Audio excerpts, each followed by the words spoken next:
Jaganmohan Reddy and batch అడ్డంగా దొరికిపోయి వాళ్ళు పడుతున్న తాపత్రయం అంత ఇంత కాదండి. ఇప్పుడు అంబటి కుక్కనే ఉసుగొలు వదిలేశారు. అంబటి రాంబాబుని కుక్కని ఎందుకంటానంటే వాళ్ళు కుక్కకున్న లక్షణాలు వాళ్ళు చాలా కనిపించాయండి నాకు. ఒక రకంగా చెప్పాలంటే వయసుకు కూడా వాల్యూ ఇవ్వాలనిపించట్లేదు. ఎదవన్నారు ఎదవ అని తిట్టాలనిపిస్తుంది, ఆడు మాట్లాడే భాషలోనే అని తిట్టాలనిపిస్తుంది. కానీ మేము ఒక క్రమశిక్షణ కలిగిన నాయకుడి దగ్గర పనిచేస్తున్నాం. చంద్రబాబు నాయుడు గారు, లోకేష్ గారు మాకు ఆ క్రమశిక్షణ నేర్పారు కాబట్టి చాలా వచ్చే మాటల్ని సెన్సార్ చేసి మాట్లాడతానండి ఈ వీడియోలో మాత్రం. అయితే ఈ కుక్కగాడికి ఈవేళ పిచ్చెక్కింది. పిచ్చి కుక్కలా బిహేవ్ చేశాడు. రోడ్డు మీద పడి ఎవరిని పడితే వాళ్ళని గరిసేయడానికి వాళ్ళలో ఉన్న పిచ్చి కుక్క బయటకు వచ్చింది ఈరోజు. దానికి కారణం ఏంటో మనం చెప్పే ముందు అసలు విషయంలోకి వెళ్దాం. నిజంగా వీళ్ళు తిమ్మిని బమ్మిని చేయడానికి, ఒక అబద్ధాన్ని నిజం చేయడానికి వీళ్ళ రాష్ట్ర వ్యాప్తంగా వీళ్ళు వేస్తున్న స్ట్రాటజీ ఒక పక్కన మెచ్చుకోవాలని నిజంగానే. ఎందుకంటే ఎంత ఆర్గనైజ్డ్గా ఒక కుట్ర, ఒక మాఫియా చేస్తున్నందుకు. మరో పక్కనే ఈ ఎదవలకి ఎందుకు ఎలా ఉంది, ప్రజలు అలాంటి బుద్ధి చెప్పారు 24 ఎలక్షన్లో అని మరో పక్క ఆనందంగా కూడా ఉందండి. విషయంలోకి వెళ్ళిపోదారండి.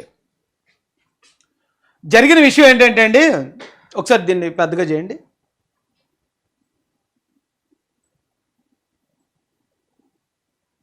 లడ్డు కల్తీ ఈవో నిర్లక్ష్యమే కారణం. సిట్ అంటే సిబిఐ వాళ్ళ చేత సుప్రీంకోర్టు వారు నియమించిన సిట్ అనమాట అండి. అది స్పెషల్ ఇన్వెస్టిగేటివ్ టీమ్ అంటారు. సుప్రీంకోర్టు సిబిఐ నియమించింది. వాళ్ళు ఏమని ఇచ్చారంటండి, తిరుమల లడ్డు వ్యవహారంలో సిబిఐ సిట్టు రాష్ట్ర ప్రభుత్వానికి ఒక నివేదిక సమర్పించింది. టీటీడీ మాజీ చైర్మన్ వైవి సుబ్బారెడ్డి హయాంలో నెయ్యి సేకరణకు సంబంధించి నిబంధనలో వచ్చిన మార్పులే కల్తీకి కారణమని తేల్చినట్లు పేర్కొంది. అప్పటి ప్రస్తుత ఈవో అనిల్ కుమార్ సింఘాల్ నేరుగా అవినీతికి పాల్పడినట్లు చెప్పలేదు. కానీ ఈ వ్యవహారాన్ని గుర్తించడంలో విఫలం అయ్యారని, విధి నిర్వహణలో నిర్లక్ష్యంగా వ్యవహరించారని తెలిపింది. ఈ అనిల్ కుమార్ సింఘాల్ అనే అతన్ని కొంచెం సాఫ్ట్ చేసింది సిబిఐ. కానీ వైవి సుబ్బారెడ్డి హయాంలో, వైవి సుబ్బారెడ్డి అంటే ఎవరండి, జగన్మోహన్ రెడ్డి చిన్నాన్న. 250 కోట్లు వైవి సుబ్బారెడ్డి ఒకటి తినేస్తాడా? జగన్మోహన్ రెడ్డి గారికి ఇవ్వడా? వైసీపీలో వాళ్ళు పంచుకుని ఉండరా? ఇది క్లియర్గా సిబిఐ రాష్ట్ర ప్రభుత్వానికి కూడా వాళ్ళ ఇన్వెస్టిగేషన్లో తేల్చి రాష్ట్ర ప్రభుత్వానికి ఇచ్చింది. దీన్ని డిలీట్ చేసేయండి, దీన్ని హైలైట్ చేయండి. యాక్చువల్గా ముందు దీన్ని హైలైట్ చేయండి. సిట్ వాళ్ళు వాళ్ళ ఇన్వెస్టిగేషన్లు ఇచ్చిన కన్క్లూజన్ ఇది. ఇంకా పెద్దగా చేయండి, కనిపించట్లేనట్టుంది. వాళ్ళ ఇన్వెస్టిగేషన్లు ఇచ్చిన కన్క్లూజన్ అండి. దీన్ని నేను తెలుగులో అనువదించాను. ఒకసారి దీన్ని కావాలంటే మీరు పాజ్ చేసి స్క్రీన్ షాట్ తీసుకుని చదవండి. మీకు తెలుగులో అందరికీ అర్థమయ్యేలాగా తెలుగులో కూడా చూపిస్తాను నేను.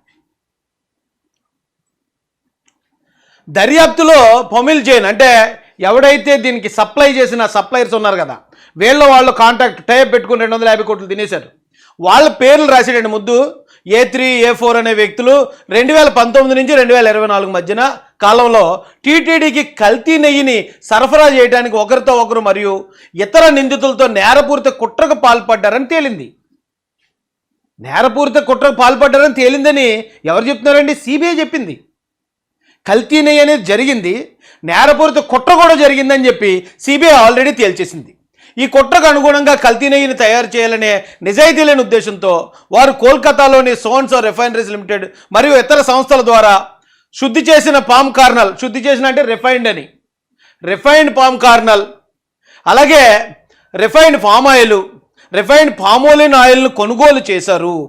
ఎంఎస్ హర్ష ట్రేడింగ్ కంపెనీ మరియు MS Harsha fresh dairy fruits private limited ద్వారా అరిస్టో కెమికల్స్ నుంచి lactic acid, food grade lactic acid అటండి యాసిడ్ని, అలాగే సుగంధ ఆయిల్స్ కెమికల్స్ సోన్సో కంపెనీ మరియు జిఆర్ ఇంప్లెక్స్ నుండి రసాయనాలను అంటే ఎసిటిక్ యాసిడ్ ఈటర్ మోనోగ్లిజరైడ్లను సేకరించారు. అండి ఈ కెమికల్స్ని కలిపేసి జస్ట్ పామ్ ఆయిల్లో కెమికల్స్ని కలిపేసి చేశారు. ఇది నేరం అని చెప్పి నిర్ధారించింది. డిలీట్ చేసేయండి, ఇంగ్లీష్ దాన్ని కూడా డిలీట్ చేసేయండి. అది ఆల్రెడీ సిబిఐ డిసైడ్ చేసింది. అవతలకి వెళ్ళిపోండి. సిబిఐ డిసైడ్ చేసిన తర్వాత ఇది జగన్మోహన్ రెడ్డి అండ్ కోకి దడ పుట్టించింది. వెంకటేశ్వర స్వామి ప్రసాదాన్ని కల్తీ చేయడం అంటే మామూలు విషయం కాదు. అది ఇదిగే కోట్లాది మంది భక్తుల మనోభావాలు, నాట్ ఓన్లీ తెలుగు వాళ్ళండి, హిందీ వాళ్ళు వస్తారు, మరాఠీ వాళ్ళు వస్తారు, గుజరాతీ వాళ్ళు వస్తారు, భారతదేశంలో ఉన్న ప్రతి ఒక్కరు కూడా వస్తారు అక్కడికి. అలాంటి ప్రసాదాన్ని కల్తీ చేసినట్టు రెడ్ హ్యాండెడ్గా దొరికిపోయాం. దీని టాపిక్ డైవర్ట్ చేయాలి. ఏం చేయాలని ఏదో ఎమ్మెల్యేకి సంబంధించి ఏదో ఎఫ్ఐఆర్ సంగతి ఏదో ఉందని దాన్ని ఓదరగొట్టారు నిన్నటి దాకా. దాన్ని తేల్చి పారేశారు. నాలాంటి వాళ్ళు అందరూ కలిసి ఇది ఇంకా హంబక్ డ్రామా అని చెప్పి తేల్చి పక్కన పెట్టేటప్పటికి అరే అది పోయింది. ఇప్పుడు ఎలాగైనా మళ్ళీ ఇంకొకటి ఏదో చేయాలని జస్ట్ అంబటి కుక్కను వదిలేశారు. కుక్కను గొలుసిప్పేసి ఎలా మురుగో అనగానే ఈ కుక్క రోడ్డు మీద పడిపోయింది. రోడ్డు మీద పడిపోయి కుక్క ఏం చేస్తుంది అనుకుంటున్నారు? ఎవరిని పడితే వాళ్ళు తిట్టేయటం. ఎవరన్నా ఏమన్నా అంటే వెంటనే ఈ కుక్క కులం ముసుగు తొడిగేస్తుంది. కులం ముసుగు తొడిగేసి కులాల మధ్యలో గొడవ పెట్టడానికి ఈ కుక్క ప్రయత్నం చేస్తుంది. కేవలం ప్రసాదంలో కల్తీ చేస్తూ రెడ్ హ్యాండెడ్గా దొరికిపోయిన వైసీపీ గవర్నమెంట్, అప్పటి వైసీపీ గవర్నమెంట్ 250 కోట్ల రూపాయలు దొబ్బేశారు. ప్రసాదాన్ని కల్తీ చేశారు. భక్తుల మనోభావాలను దెబ్బతీశారు. రెడ్ హ్యాండ్గా దొరికిపోయేటప్పటికి దీన్ని కప్పిపుచ్చుకోవడానికి ఏం చేయాలి అర్థం కావట్లే. ఈ గుంపులో గోవింద ఈ కుక్కని ఒకవేళ జగన్మోహన్ రెడ్డి అంటే బ్యాచ్ ఎలాగా వివేకానంద రెడ్డి గారిని ఏం చేశారో అలాగే ఈ కుక్కను కూడా చేసేసి మాకేం సంబంధం లేదు, ఇది తెలుగుదేశం వాళ్ళు ఇంకొకరు చేస్తారని ఇది కులం కొట్టల్లో పెట్టేసే ప్రమాదం కూడా ఉందండి. చాలా జాగ్రత్తగా ఉండాలి అయ్యా. అయితే ఈ కుక్క, దీన్ని కుక్కని ఎందుకంటానంటే ఈ కుక్కలో ఉన్న కొన్ని లక్షణాలు కలిగి ఉంది. ఆ లక్షణాలు ఏంటి మీకు చూపిస్తాను రండి, గూగుల్లోకి వెళ్ళండి. ఆ ఫస్ట్ ఓపెన్ చేయండి. చంద్రబాబు నాయుడు గారు అండి, ఆయన పాపం ఎప్పుడు మంచి చేశాడు. నాకు తెలిసి ఈ భారతదేశంలో కదా ప్రపంచ చరిత్రలోనే మంచి చేసినట్టు ఎప్పుడు తిట్లు తింటానే ఉంటాడు. ప్రతి అడ్డమైన ఎదవ, ప్రతి పౌరంబోక ఎదవ, ప్రతి రోడ్డు మీద తిరిగే ఓరకుక్క లాంటి ఎదవలు కూడా ఆయన తిడతా ఉంటారు. ఇది మంచి చేసే ప్రతి ఒక్కరు అనుభవించిన అవమానాలే ఇవి. ఇప్పుడు ఈ అమ్మడికి ఒక రోడ్డు మీద వస్తుంది కదా, ఇప్పుడు ఇది పిచ్చుకొక్క అయిపోయింది. పిచ్చుకొక్క ఎలా బిహేవ్ చేస్తుంది? రోడ్డు మీద ఎవరిని పడితే వాళ్ళు కరుతుంది, ఎవరిని పడితే వాళ్ళ మేము మురుగుతుంది. ఈ కుక్కకి ఇప్పుడు కావాల్సింది గొడవ. ఈ కుక్కను ఎవరో ఒకరు చెప్పించుకున్న దెబ్బ కొడితే ఇదిగో నన్ను కొట్టారంటే నా కులాన్ని కొట్టారు, ఇగో పలానా కులం ఆ కులానికి ఈ కులానికి అని ఈ కుక్క అంటే కులం గొడవలు రేపడానికి కేవలం గొడవ పెట్టుకుని వచ్చింది కుక్క బయటికి. ఏమంటే ఓ మాజీ మంత్రి కుక్క, ఈ కుక్క మాజీ మంత్రి అయి ఉండి లకారాలతో డైరెక్ట్గా చంద్రబాబు నాయుడు గారిని వాళ్ళ అమ్మ గురించి ఆ మాటలు చూడండి ఒకసారి. నేను మాట్లాడలేకపోతున్నాను అయ్యి. అంత మాట్లాడాల్సిన అవసరం వచ్చిందండి అక్కడ. అసలు ఈ కుక్క ఎందుకు వెళ్తుందో తెలుసండి? ఇప్పుడు అడ్డంగా దొరికిపోయారు, సిబిఐ ఇచ్చేసింది, నేషనల్ మీడియా అంతా కూడా అవును వైసీపీ హయాంలో ఇలా 250 కోట్లు అది జరిగిందని చెప్పేశారు. దాన్ని టాపిక్ డైవర్ట్ చేయడానికి అసలు వీళ్ళు వేసే స్ట్రాటజీలు మామూలు విషయం కాదండి. వివేకానంద రెడ్డి గారిని వైసీపీ వాళ్ళు చంపేసి వివేకానంద రెడ్డి గారికి ఒక విగ్రహం కట్టించి పట్టుకెళ్ళి ఆయనకే దండేసిన గొప్ప గనులు వీళ్ళు. ఇప్పుడు వెంకటేశ్వర స్వామిని కూడా మోసం చేసి ఆయన ప్రసాదాన్ని కల్తీ చేసి ఇప్పుడు వెంకటేశ్వర స్వామి ఆలయాలకు వెళ్ళి శుద్ధి చేస్తారటండి. ఊని అమ్మ, ఎక్కడిరా బాబు ఇన్ని తెలివితేటలు! ఆంధ్ర ప్రజల్ని ఎంత మోసం చేయడానికి ఇంత దారుణంగా ప్రయత్నం చేయాలా? చెప్తే నమ్మరు మీరు. ఈ రోజున మొత్తం వైసీపీ వాళ్ళు అందరూ వెంకటేశ్వర స్వామి గుళ్ళకి వెళ్ళి మేమే గెలిచామన్నారు. మేము గెలిచాం, మాకు అనుకూలంగా తీర్పు వచ్చింది. అక్కడ చంద్రబాబు నాయుడు గారు అన్నట్టు కల్తీ జరగలేదు, సిబిఐ మాకు అనుకూలంగా తీర్పు ఇచ్చిందని వెళ్ళి ఏదో శుద్ధి కార్యక్రమాలు చేస్తుంటే అమాయకులు ప్రజలు ఎవరైనా ఉంటే వాళ్ళు ఏమనుకుంటారండి? ఏమో పాపం వెళ్ళి గెలిచారేమో.